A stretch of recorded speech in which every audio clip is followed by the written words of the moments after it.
সব সময় ও জালনায় দিয়ে বলাইতে আমার ছেলেরে বলাইতে আমি ওরে কইতাম এই আমার পোলার তুই বলাস না আমার পোলা কিন্তু এবার পোলা আমার এমনি কোনো ব্যাড রেকর্ড নাই। বন্ধুর থেকে এনার্জি ড্রিঙ্কস খাওয়াই যেন কাল হলো 15 বছর বয়সী সোহেলের। ঘুণাক্ষরেও সোহেল বুঝতে পারেনি এনার্জি ড্রিঙ্কস হবে তার জীবনের শেষ পানীয়।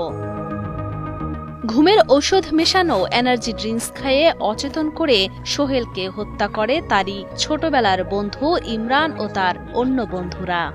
স্যার আমি মারছে আমার লগের হৃদয় ঘুমের ওষুধ খাওয়ায় রিস্কের ভেন্ডে। পুলিশের জেরার মুখে ঘাতক ইমরান সব স্বীকার করলেও দোষারোপ করে সহযোগী 3 বন্ধুদের।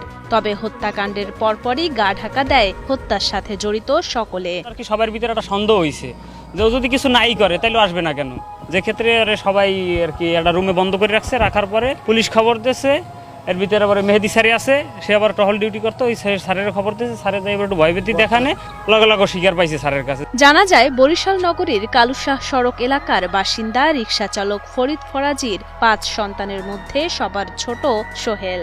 ট্রাকে হেলপারির কাজ করত সে। 2 মাস আগে ঘটনার দিন সন্ধ্যায় সোহেল তার বাবার ভাড়ায় চালিত রিকশা নিয়ে বন্ধুদের সাথে দেখা করতে বরিশাল বিশ্ববিদ্যালয় সংলগ্ন খায়রাবাদ সেতুতে যায়। পরে সোহেলকে ঘুমের ঔষধ মেশানো এনার্জি ড্রিঙ্কস খাইয়ে তাকে অচেতন করে পরিত্যক্ত ডোবায় ফেলে দিয়ে রিকশা নিয়ে পালিয়ে যায় বন্ধু ইমরান ও তার সহযোগীরা। প্রথমে ট্যাবলেট খাওয়া হয়েছে ব্রিজের উপরে, ওই জায়গায় খাওয়া হয়েছে, তারপর দুর্বল হয়েছে শরীর। দুর্বল হওয়ার পর এই জায়গায় আনছে ছোট ব্রিজের তলে আনার পর এই জায়গায় 2-3 জনে মিললে মারিয়ে ফেলেছে। হত্যাকাণ্ডের 2 মাস পর ইমরান বাড়িতে আসলে সোহেলের পরিবার ও স্থানীয়রা তাকে আটক করে নিখোঁজ সোহেলের বিষয়ে জিজ্ঞাসাবাদ করেন। জিজ্ঞাসাবাদের এক পর্যায়ে ইমরান স্বীকার করে হৃদয়, বাপ্পি ও রাকিবকে সাথে নিয়ে সোহেলকে হত্যা করে তারা। আজকে একদিন আমরা ঘুরতে আইছি 3 জনে, হ্যাঁ সোহেল আমি আর রূপ। এরপর আমার লই গেছে ওকে বাড়ি নিয়ে ঘুমের ওষুধ কিনছে, ট্যাবলেট কিনছে, এসব কিনে টাইগার কিনছে।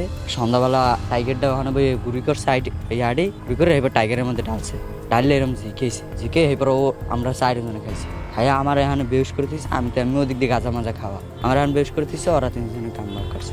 আর আমার কইছে ওরা হাতি চালাই।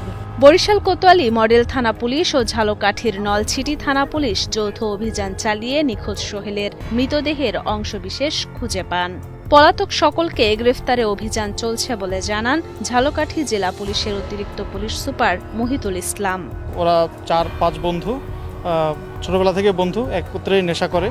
তো নেশার ফাঁকে হয়তো ওই যে মারা গিয়েছে তার একটা রিক্সা ছিল, ব্যাটারি চালিত রিক্সা, ওই রিক্সাটা নেওয়ার জন্যই মূলত এই হত্যাকাণ্ডটা সংঘটিত হয়েছে।